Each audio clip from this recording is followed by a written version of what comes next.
हा फोटो आहे जळगावातील मयुरी ठोसर नावाच्या विवाहितेचा।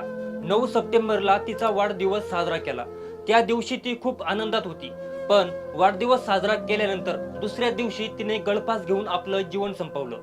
मयुरी गौरव ठोसर असा आत्महत्या करणाऱ्या 23 वर्षीय विवाहितेचं नाव आहे। तिने जळगाव शहरातील सुंदर मोती नगर येथील सासरच्या घरात सासरच्यांनी केलेल्या छळाला कंटाळून गळफास लावून घेतला। ही घटना 10 सप्टेंबर रोजी समोर आली होती। 4 महिन्यापूर्वी 10 मे रोजी तिचे लग्न मोठ्या थाटामाटात पार पाडलं। लग्नाच्या वेळेस मयुरीच्या आई वडिलांनी लग्नासाठी एक छोटा हॉल बघितला होता। तो मयुरीच्या सासरच्या लोकांना पसंत न पडल्यानं त्यांनी मोठ्या हॉलची मागणी केली। आपल्या लेकीला त्रास नको म्हणून त्यांची ती मागणी पूर्ण केली। त्यानंतर पुन्हा लग्नात पाहुण्यांसाठी जेवायला गुलाबजामच हवा अशी मागणी पुन्हा आली।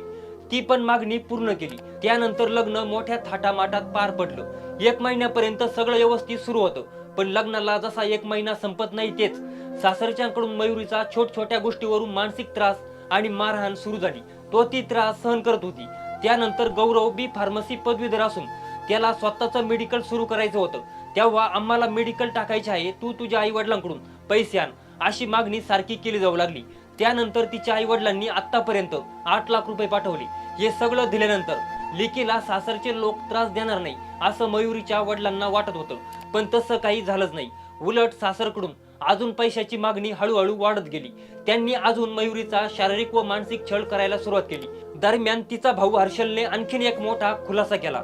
घटस्फोटीत असलेला मयुरीचा मोठा दीर तिच्याशी अश्लील वर्तन करत होता।